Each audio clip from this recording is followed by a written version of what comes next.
ازيكم يا بنات؟ عاملين ايه النهارده؟ ان شاء الله معانا اوردر جديد وديزاين جديد.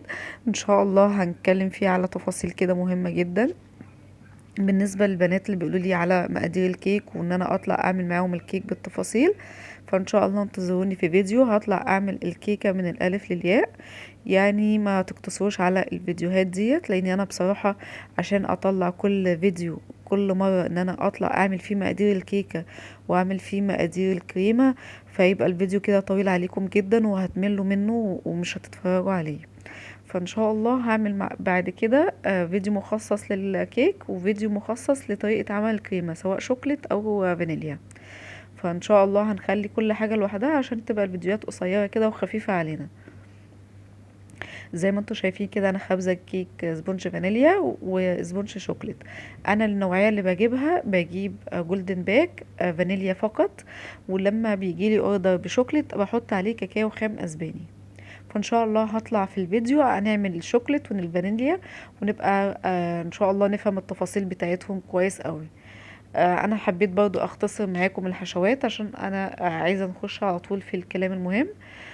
زي ما انتم شايفين كده الكيك انا لازم اسقيه عندي بميه وسكر. البنات اللي بتقول بيخلي طعمه زفر خالص يا بنات، دي امن واحسن حاجه نستخدمها لتسقيه الكيك. عايزه اقول لكم بتحافظ على طعم الكيك ان هو ما يغيرش. لو سقيتي بلبن يبقى في مشكله، لو الكيك قاعد عندك هي طعمه هيغير. فدي افضل حاجه ان انت تسقي بيها الكيك. مش حابة تسقي الكيك مش مشكلة، دي حاجة ترجعلك، بس انا فعلا في بداية شغلي من حوالي 3 سنين ما كنتش بسقي الكيك، لكن انا بصراحة من بعد ما جربت ان انا اسقي الكيك فشغلها بيها على طول والحمد لله بتعجب العملاء عندي جدا.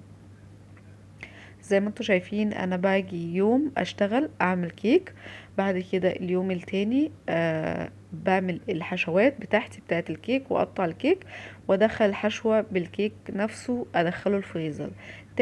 تالت يوم باجي اعمل الفينش الاخير اللي هو التزيين ده. يعني الكيك لازم يتخبز في يوم ونريحه ويدخل التلاجة كمان، وتاني يوم نطلع الكيك من التلاجة نقطعه ونحشيه، وبعد كده تالت يوم نعمل الفينش الاخير. ممكن تعملي ده كله في وقت واحد بس مش هيديكي نتيجة نفس النتيجة اللي انا بقولك عليها دي.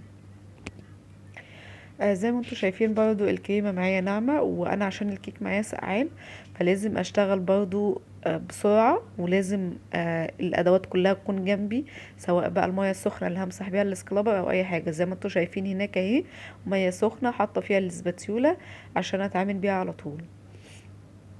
للأسف هنا لقيت الموبايل مش بيصور. انا هنا حاطه عجينه سكر على الكريم شانتيه او الكريم الريتش اللباني. يعني هتقولي لي ازاي؟ هقولك مفيش اي مشكله. انت بتعجني عجينه السكر بسي ام سي، العجينه هتنشف معاكي.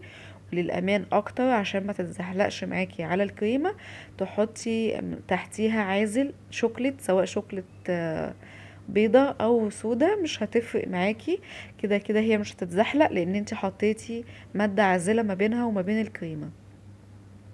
حطيت كده عندي بعد كده الفروع اللي هي عامله زي النجيله دي، والكرة دي انا اللي عاملاها. تقدري تعمليها لو عندك كرة في الدين هتعمليها عليها وهتبقى سهله جدا. لكن انا ما كانش متوفر عندي الفلين في الوقت ده وعاملاها بكيك بوبس. يعني الكرة دي اصلا جواها كيك بوبس وجواها عجينه تانية كنت بستخدمها في اوردر قبل كده.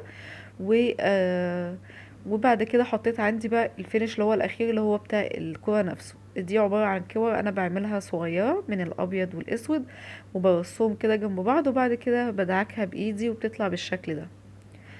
فيا رب يكون الفيديو بتاع النهارده عجبكم. هو للاسف مش جايب التفاصيل بتاعه التزيين، بس ان شاء الله المره الجايه مش هنقع في الموقف ده تاني. فالحمد لله التورته عجبت الكلاينت وبعتت لي ريفيوهات بالصور بتاعتها. يا رب دايما اكون عند حسن ظنهم وعند حسن ظنكم انتوا كمان. اشوفكم في فيديو جديد. باي باي.